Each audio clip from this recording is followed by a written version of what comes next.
Hello and welcome to episode 2 of Jeff Talks Mechs, and we're going to talk about one of the most iconic battle mechs in Battletech, and that is of course the Centurion, which is a very infamous, common, popular mech both in the Inner Sphere, and there is even a clan version. That just shows you how popular the Centurion is. It's also one of the longest lived mechs in the course of Battletech history.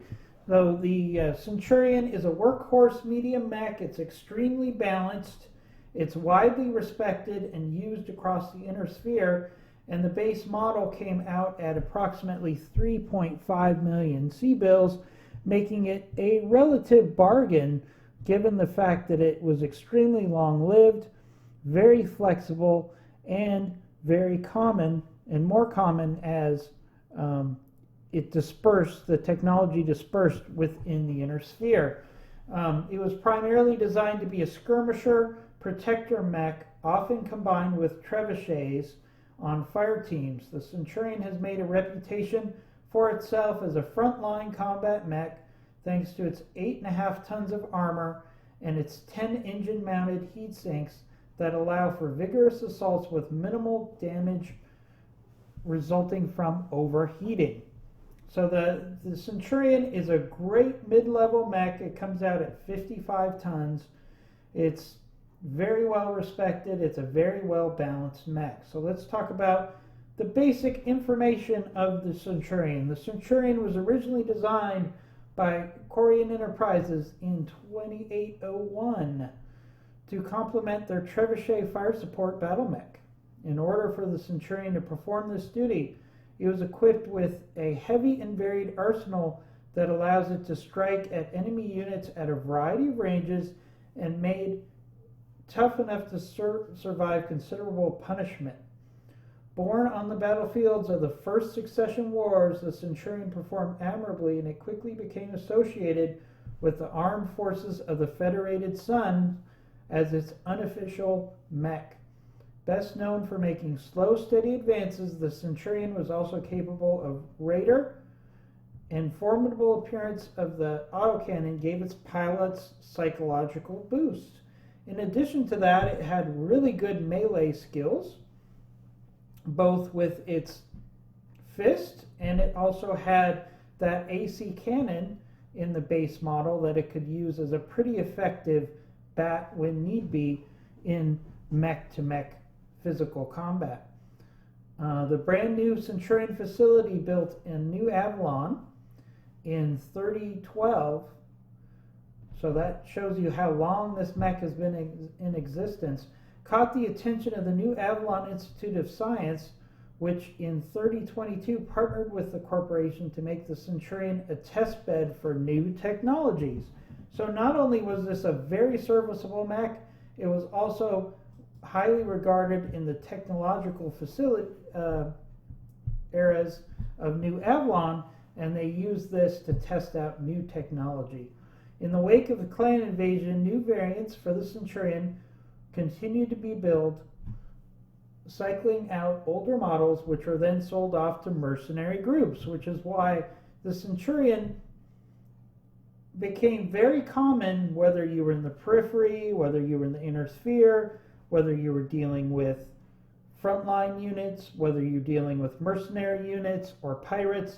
The Centurion is everywhere throughout the lore of Battletech. It's a very common, tried and true design. The Centurion carries as primary weapons an autocannon 10. This is the base model, of course, mounted in the right arm, fed by a 2-ton ammunition bin in the right torso. The loading system for the autocannon is notorious for defects and forces many technicians to replace the whole system with another weapon. So that's where you might see maybe it's replaced by an AC-5, maybe it's placed with lasers, as you'll see when we talk about some variants. Also supporting the Centurion's long-range fire capability is the LRM-10 with 2 tons of reloads in the left torso. The LRM-10 allows the Centurion to both assist in fire support and be used against mechs closing with the Centurion. As its last secondary weapon, the Centurion carries a center torso set of 2 medium lasers, one of which can be rear mounted. These lasers allow the mech a good close range striking power against enemies who make it through the combined barrage of autocannon and LRM fire. So in practice, the Centurion is very effective with that LRM-10 to start to chip away at the armor of the enemy. Then once we get to medium range, the Centurion will start to use its autocannon, whether it's an AC-5, AC-10. Some versions also have an AC-20, and then you're doing more damage at medium range. And then when we get to short range, you've got some medium lasers that are not ammo dependent that can provide consistent firepower. So let's mosey on over to the mech bay and take a look at some of the most common and successful variants for the Centurion. Now again, the Centurion was around for over 500 years, so there's many different variants. I could spend an hour talking about each, but I'm going to talk about some of the most interesting and successful variants. So first up we have the CN9-A, which is considered the base variant, and we've already talked about that. That has an AC autocannon 10, an LRM 10, and 2 medium lasers. And up next we have the CN9-AL. The AL variant was an attempt to reduce ammunition dependency for the mech. First fielded in 2915, it achieves this by replacing the autocannon with both a large laser and a small laser in the right arm. Additionally, 6 heat sinks were added to the design, as were 2.5 tons of armor. So as you can see, that's what they did, is they took that ammo and put it into armor. So that the AL version might not have as much shot for shot firepower because it loses that AC-10, but it still has consistent long-term staying power with that large laser to engage in long-term engagements, plus it has more armor. So we have another version I'd like to take a look at here. It's the CN9-D. The D variant of the Centurion, produced in 3049, is the first of many upgrades using Starlee technology. The chassis was re-engineered to use endosteel construction techniques. The next power plant was changed from a standard engine to a GM300 Ultra extra light engine, increasing the maximum speed to 97.2. 97.2 is really fast for a medium mech. Finally, the weapons were upgraded. The AC-10 was swapped for an LBX-10 autocannon, which gives you the ability to use both sabot rounds and shotgun rounds effectively. And a fire control system is added to the LRM launcher. 2 medium lasers were retained, and whether it was used in rear facing or forward facing depended on what the pilot wanted to get out of each particular situation. Although, speaking from personal experience, I like to have all my guns facing down range. So what we're going to do now is we're going to take a step into the cockpit and show you some gameplay from MechWarrior 5 and give you a feel for the effectiveness in the Centurion and how it would have been used in battle. And here we are in MechWarrior 5, giving you some gameplay of giving you a feel for what strategy would be like with the Centurion. This is a Warzone mission on MechWarrior 5. Alex of Commando Gaming is our pilot here. Hey guys. And he's using his night vision, as you can see, as well as his LRMs as he closes on the enemy. What was I stuck on? Rock. what rock? This? Probably. Okay, let's go. Got another one. Focus target Alright, we received. got a fire starter. I got the spider.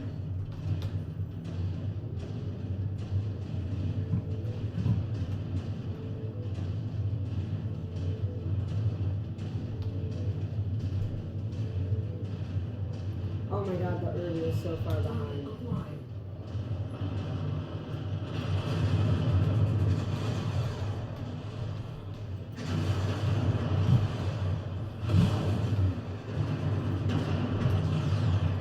Alright, as you can see, Alex is using his AC-10 and his medium lasers at close range.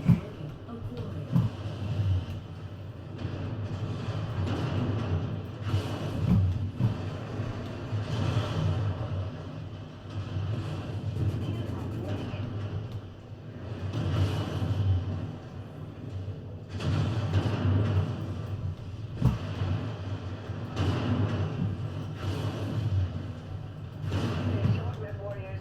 Allied commander reports enemy movement is projected to hit your location. Here at comes any another moment. enemy lance. Centurion ahead.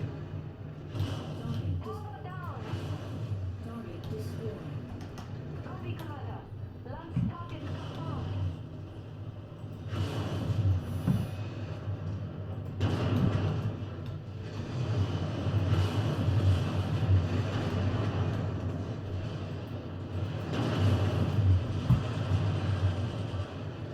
Alex is using his AC to good effect, especially since the enemy seems to want to get in close and personal.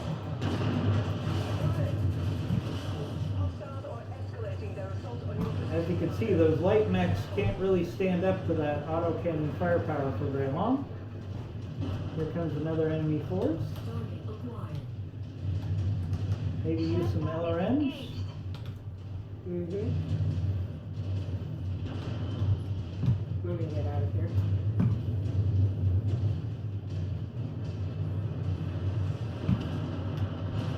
Second group of enemy reinforcements dropping. Those will be some additional vehicles usually.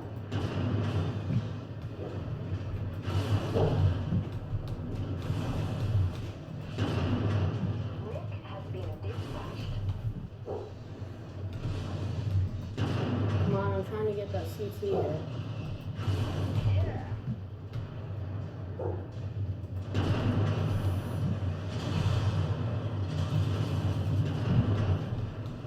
Yeah, this thing is pretty much dead. You guys started the challenge. Come on, move out of my way. Oh my. Oh, just kill it.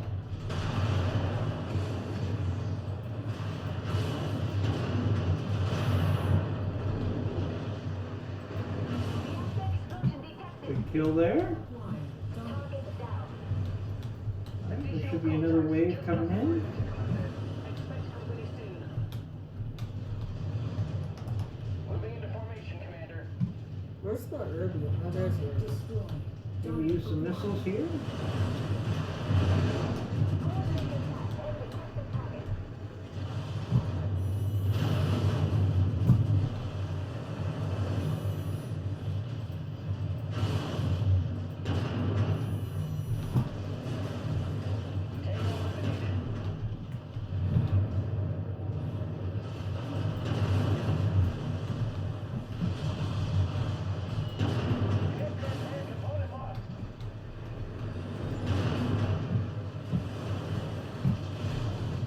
Shadowhawk is gonna go down before the Irby.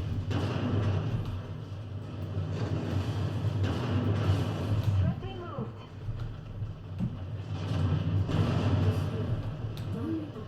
There you go. That's a good opportunity to use some LRMs. Keep that Shadowhawk at a distance. Oh, sorry, the first starter at a Continuing to distance. converge on your location. Stay frosty, Commander. Here comes another enemy lance. Let's get that thing.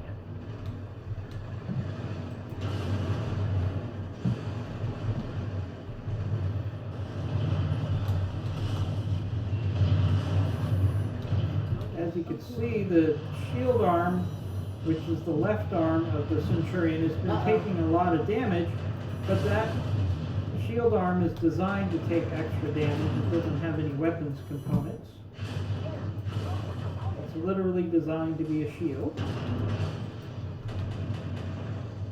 So if you can use that arm and keep it between you and the enemy, that's one of the designs of the mech. Firing all the commandos requested target.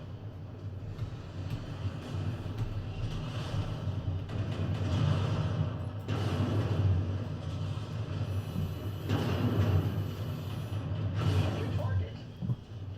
Structure failure. Lost something.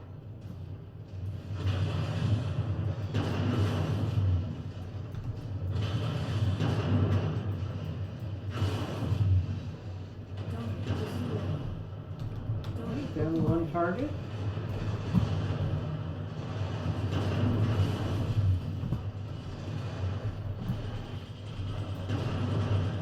Commander, we have satisfied our contract and have a And as you can see, there's some great gameplay of the Centurion. We were able to see him use the LRMs, the autocannon, and the medium lasers very effectively, while using that superior armor to get close and personal with the enemy. This is a Warzone mission, so the next thing for someone to do is to run to the evac point.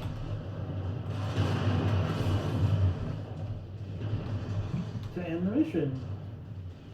Sadly, it's kind of far away. And for its size, the Centurion is pretty fast, so he's probably the best option to end the mission with Oh, lost a the little bit of a Kintaro. sprint.